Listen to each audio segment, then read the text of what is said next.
RCB आणि Sunrisers Hyderabad यांच्यामधील T20 IPL मॅचवर सट्टा लावणाऱ्या छत्तीसगडमधील शानू ललित बेरीवाला 30, रजत बाबूला शर्मा 30 आणि विजय सीताराम देवगण 40 या त्रिकुटाला ठाणे शहर पोलिसांनी खंडणी विरोधी पथकाने भिवंडी कोनगाव येथील एका लॉजमधून अटक केली। यांच्याकडून 12 मोबाईल फोन, 1 टॅब आणि 1 लॅपटॉप असा 1,90,400 रुपयांचा मुद्देमाल जप्त करण्यात आला आहे।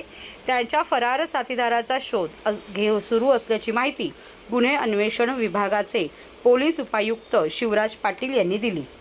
विशेष कृती दल तसेच खंडणी विरोधी पथकास मिळालेल्या माहितीच्या आधारे सहाय्यक पोलीस आयुक्त शेखर बागडे यांच्या मार्गदर्शनाखाली खंडणी विरोधी पथकातील पोलीस निरीक्षक वनिता पाटील यांच्या पथकाने सापळा रचून 25 एप्रिल 2024 रोजी भिवंडी कोनगाव येथील हॉटेल KN पार्क येथे छत्तीसगड येथील त्रिकुटाला IPL मॅचवर सट्टा लावून जुगार खेळताना पकडले। त्यांनी आपसा संगनमत करून लॅपटॉपमध्ये शुभलाभ नावाचे सॉफ्टवेअरमध्ये क्रिकेट मॅचवर सट्टा खेळणाऱ्यांकडून घेतलेल्या सट्ट्याची माहिती भरून रिअलमी पॅड टॅबमध्ये ताज 777 स्पोर्ट ॲप्लिकेशनवर RCB व सनरायझर हैदराबाद यांच्यातील T20 मॅच लाईव्ह बघून सट्टा लावणाऱ्या इतरांकडून 11,86,811 रुपयांचा सट्टा स्वीकारला। तसेच रेडमी कंपनीच्या मोबाईलमध्ये सुपर असिस्टंट ॲप्लिकेशनमध्ये फरार सट्टेबाज जानू यांची 19 क्रमांकाची बुकिंग बेटिंग लावून तिच्यावर 7,03,000 रुपयांचा सट्टा लावला। तसेच सट्टा खेळण्यासाठी शासनाची दिशाभूल करण्याच्या उद्देशाने बनावट कागदपत्रांच्या आधारे सिम कार्ड घेऊन शासनाची आणि मोबाईल कंपन्यांची फसवणूक केली। या प्रकरणी कोनगाव पोलीस ठाण्यात गुन्हा दाखल करण्यात आला असून यातील तिन्ही आरोपींना अटक केली आहे व त्यांच्याकडून 1,97,400 रुपयांचा मुद्देमाल जप्त केला आहे। त्या IPLच्या ज्या मॅचेस चालू आहेत त्या अनुषंगानं बेटिंग बऱ्याच ठिकाणी चालू असतं। त्या अनुषंगानं कारवाई करण्यासंदर्भात माननीय पोलीस आयुक्त ठाणे शहर आशुतोष डुमरे सरांनी आदेशित केले होतं। त्या अनुषंगानं खंडणी विरोधी पथक क्राईम ब्रँच ठाणे यांना एक माहिती होती की कोणगावच्या हद्दीमध्ये एका हॉटेलवरती बेटिंग करणारे काही इसम त्या ठिकाणी आहेत। अशी माहिती मिळाल्यानंतर ACP special task force Shekhar Bagade साहेब, ACP डिटेक्शन 2 डोंगरे साहेब यांच्या मार्गदर्शनाखाली API टरमाळे साहेब, API गोरे साहेब, API कापडनीस साहेब आणि PSI राठोड आणि त्यांची पूर्ण टीम यांनी त्या ठिकाणी ट्रॅप आयोजित केला। त्या ट्रॅपमध्ये आपल्याला त्या हॉटेलमध्ये 3 आरोपी आपल्याला मिळून आलेले आहेत आणि त्यांच्याकडे जवळजवळ 12 मोबाईल आपण हस्तगत केलेला आहे, 1 लॅपटॉप, 1 टॅब असे एकूण आणि बाकी काही कॅश त्याच्यामध्ये मिळालेले आहे। तर यामध्ये जे 3 आरोपी आपल्याला मिळाले ते शानू ललित बेरीवाल, रजत बाबूलाल शर्मा आणि विजय सीताराम देवगण असे 3 आरोपी त्याच्यामध्ये आपण अरेस्ट केलेले आहेत। हे तिन्ही राहणारे छत्तीसगड, जिल्हा रायगड आणि छत्तीसगडचे रहिवासी आहेत।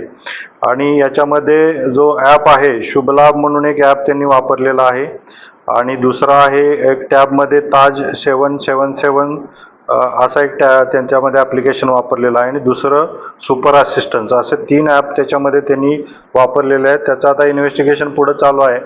याच्यामध्ये आणखीनही काही माहिती मिळत आहे की याच्यामध्ये आणखीनही काही वरच्या ज्या लिंक्स आहेत त्या डेव्हलप होत आहेत, तर त्याच्यामध्ये आणखीन काही आरोपी अरेस्ट होण्याची शक्यता आहे।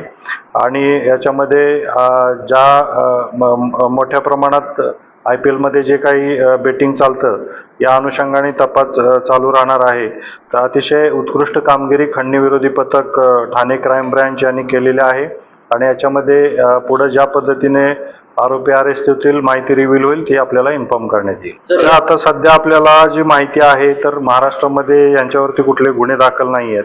हे राहणारे छत्तीसगडचे आहेत, तर छत्तीसगड पोलीसकडून आपण माहिती घेतोय की यांच्याविरुद्ध काही गुन्हे दाखल आहेत का, तर तशी माहिती मिळाल्यास आपल्याला शेअर करा। त्याच्यामध्ये बेटिंग हा जनरली मॅच फिक्सिंगचा काही विषय नाही आहे। याच्यामध्ये इंट्रोगेशनमध्ये माहिती घेतली असता बेटिंगमध्ये फक्त ह्या लोकांना पैसे मिळवणे याच्यामध्ये हे जे काय ॲप आहे त्याच्यावरती लोकांनी सट्टा लावतात आणि त्याच्यावरती ते पैसे देतात अशा प्रकारचं आहे. याच्यामध्ये मॅच फिक्सिंगचा काही अँगल नाही. मध्ये आपल्याला डायरेक्ट कॅश आपल्याला याच्यामध्ये हस्तगत झालेलं नाही, पण ऑनलाईन जे लावतात आणि त्यांना ऑनलाईनच ते पे होतात अशा पद्धतीनं आहे. तर याच्यामध्ये 1,97,000चं आतापर्यंत त्याच्यामध्ये आपण हे केलेलं आहे.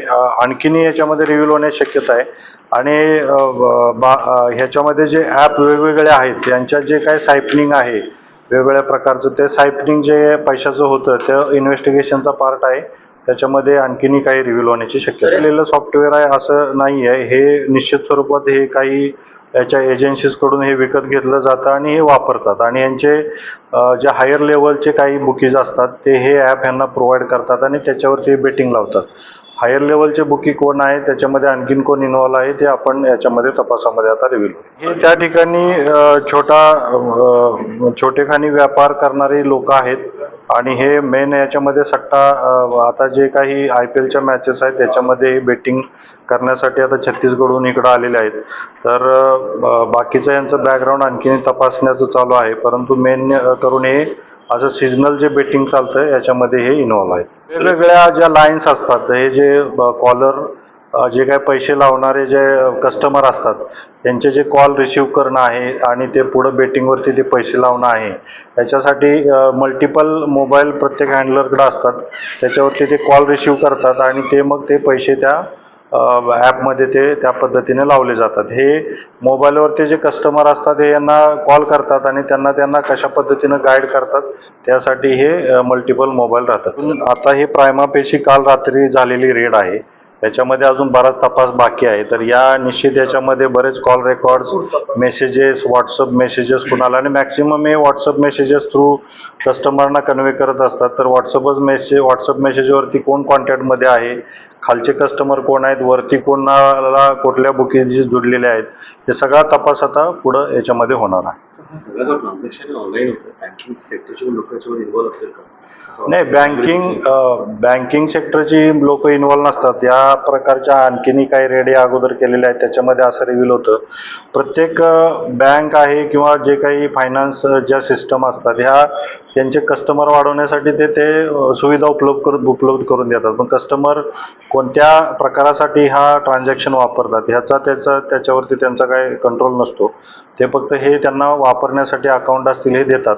परंतु अल्टिमेट सायपनिंग जे आहे, हे जे क्रिमिनल जी लोक असतात ते पैसे ह्या अकाउंटमधून त्या अकाउंटमध्ये, त्या अकाउंटमधून त्या अकाउंटमध्ये सायपन करण्यासाठी हा पैसा अशा पद्धतीनं बँकेचा वापर होतो. परंतु बँकांना ह्याच्यामध्ये त्याचं नॉलेज एवढं नसतं.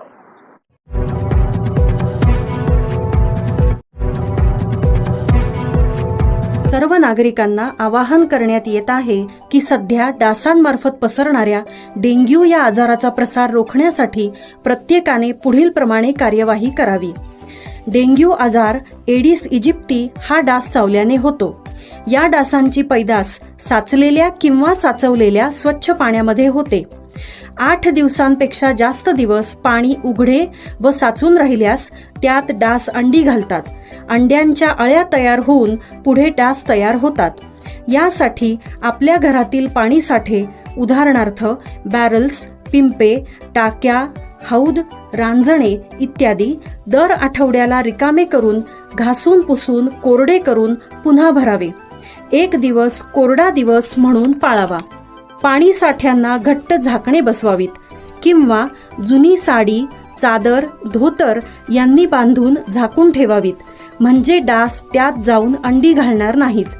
घराच्या गच्चीवर, आजूबाजूला, अंगणात कोठेही पाणी साचू देऊ नये. भंगार सामान उघड्यावर टाकू नये, उदाहरणार्थ टायर्स, प्लास्टिक सामान, कुंड्या, टाकाऊ वस्तू इत्यादी. अशा सामानात पावसाचे पाणी साठून त्यात डेंग्यूच्या डासांची पैदास होते. घरातील कूलर्स, फ्रीजच्या पाठीमागील ट्रे हे देखील वेळोवेळी कोरडे करावेत. लक्षात ठेवा, नुसत्या फवारणीने डास घनता कमी होत नाही, तर त्यासाठी डास पैदास ठिकाणे नष्ट करणे ही आपल्या सर्वांची जबाबदारी आहे. कोणताही ताप अंगावर न काढता जवळच्या शासकीय रुग्णालयात मोफत औषधोपचार घ्या. अशा प्रकारे नागरिकांनी सहकार्य केल्यास डेंग्यूचा प्रसार रोखणे सहज शक्य आहे.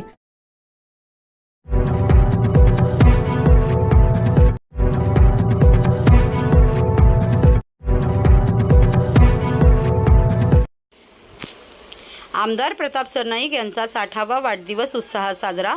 आमदार प्रताप सरनाईक यांच्या वाढदिवसानिमित्त सकाळपासून विविध प्रकारचे समाज उपयोगी कार्यक्रम आयोजित करण्यात आले होते. तर सायंकाळी श्री सरनाईक यांना वाढदिवसानिमित्त शुभेच्छा देण्यासाठी येऊर येथील त्यांच्या बंगल्यावर नागरिकांनी एकच गर्दी केली होती.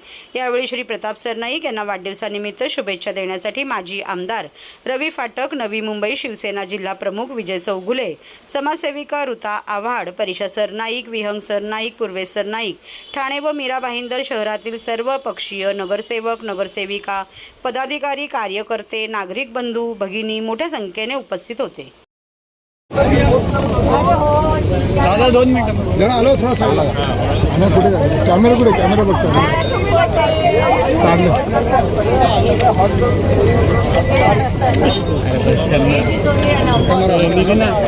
आले ना इकडे आले का फ्रेम मध्ये कॅमेरा तुम्ही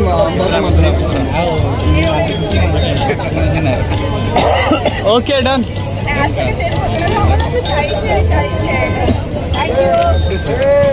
हा फोटो जरा व्हायरल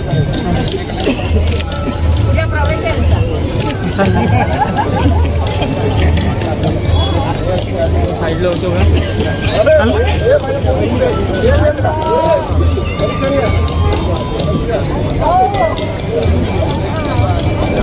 हॅलो बॉस, हॅलो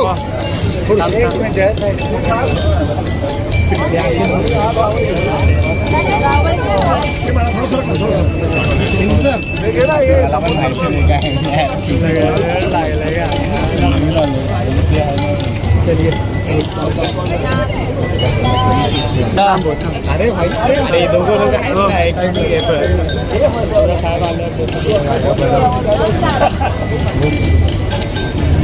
आपण नाटकलो नाटकलो मागाशी केलं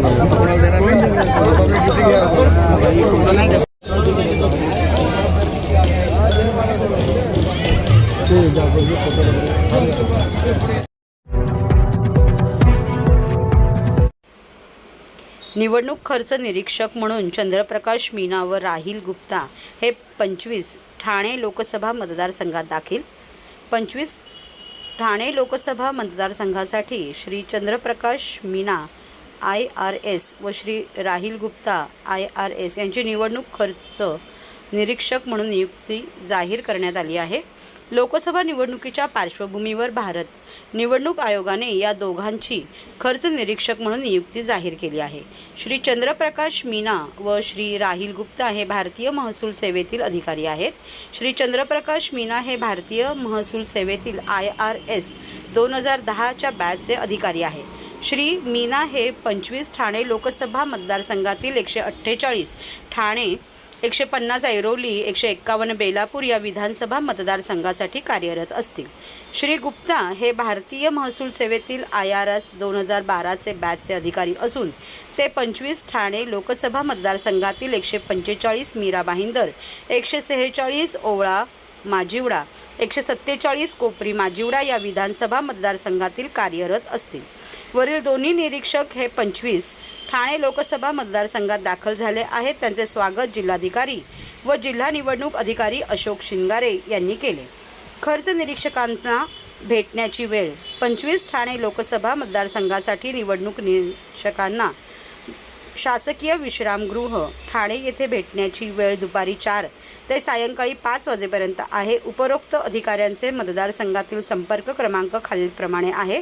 केंद्रीय खर्च निरीक्षक श्री चंद्रप्रकाश मीना यांचा संपर्क क्रमांक 8360945824 असून ईमेल ID exposerver25pc@gmail.com असा आहे.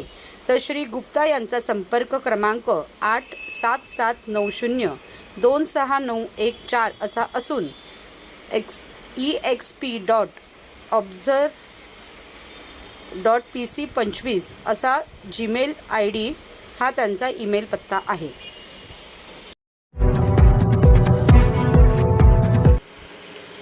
राजपत्रित अधिकारी महासंघ बळकट करण्यासाठी ठाणे जिल्हा प्रशासनातील अधिकाऱ्यांनी भरीव योगदान द्यावे. मुख्य सल्लागार श्री ग दी कुलथे. महाराष्ट्र राज्य राजपत्रित अधिकारी महासंघ हा राज्यातील शासकीय अधिकाऱ्यांचे एक कुटुंब आहे. अधिकाऱ्यांच्या रास्त मागण्यांसाठी शासनाकडे वारंवार पाठपुरावा करून त्या मान्य करून घेण्यात महासंघाची मोठी भूमिका आहे. महासंघाने अधिकाऱ्यांसाठी मुंबईत कल्याण केंद्र बांधण्याचे काम हाती घेतले आहे. संघटना आणखी मजबूत करण्यासाठी व कल्याण केंद्रासाठी ठाणे जिल्ह्यातील अधिकाऱ्यांनी योगदान द्यावे असे आवाहन महासंघाचे मार्गदर्शक, संस्थापक अध्यक्ष व मुख्य सल्लागार श्री ग दी कुलथे यांनी आज येथे केले. महाराष्ट्र राज्य राजपत्रित अधिकारी महासंघ आणि ठाणे समन्वय समिती यांच्या संयुक्त विद्यमाने ठाणे जिल्ह्यातील राजपत्रित अधिकाऱ्यांची बैठक आज बुधवारी 24 एप्रिल 2024 रोजी दुपारी 3 वाजता ठाणे जिल्हाधिकारी कार्यालयाच्या समिती सभागृहात उत्साहात संपन्न झाली. या बैठकीसाठी महासंघाचे मार्गदर्शक, संस्थापक अध्यक्ष व मुख्य सल्लागार श्री ग दी कुलथे, अध्यक्ष श्री विनोद देसाई, सरचिटणीस श्री समीर भाटकर, आरोग्य उपसंचालक डॉक्टर अशोक नांदापूरकर, डॉक्टर अविनाश भागवत, सुदाम टाभेरे, दिगंबर सिरामे या मान्यवरांसह ठाणे समन्वय समिती अध्यक्ष तथा निवासी उपजिल्हाधिकारी श्री सुदाम परदेशी, कार्याध्यक्ष तथा जिल्हा मुख्य कार्यकारी अधिकारी अविनाश फडतरे, उपाध्यक्ष इंजिनियर मोहन पवार, सरचिटणीस तथा जिल्हा माहिती अधिकारी मनोज सुमन शिवाजी सानप, जिल्हा आरोग्य अधिकारी डॉक्टर गंगाधर परगे, जिल्हा अधिकारी सार्वजनिक बांधकाम विभागाचे कार्यकारी अभियंता श्री सुनील चव्हाण, जलसंधारण कार्यकारी अभियंता श्री पंडित राठोड, जिल्हा कृषी विकास अधिकारी श्री रामेश्वर पाचे, जिल्हा मुख्य वित्त व लेखाधिकारी वैजनाथ बुरडकर, जिल्हा पशुसंवर्धन अधिकारी डॉक्टर समीर तोडणकर, मनोरुग्णालयाचे वैद्यकीय अधीक्षक डॉक्टर नेताजी मुळीक, शल्यचिकित्सक डॉक्टर मनोहर बनसोडे, अतिरिक्त जिल्हा शल्यचिकित्सक डॉक्टर धीरज महांगडे, वैद्यकीय उप अधीक्षक डॉक्टर प्राची चिवटे, जिल्हा कोषागार अधिकारी सुरेंद्र राऊत, माजी सहाय्यक संचालक श्रीकांत बाबुळगावकर यांच्यासह आरोग्य विभाग तसेच अन्य विभागाचे अधिकारी मोठ्या संख्येने आवर्जून उपस्थित होते.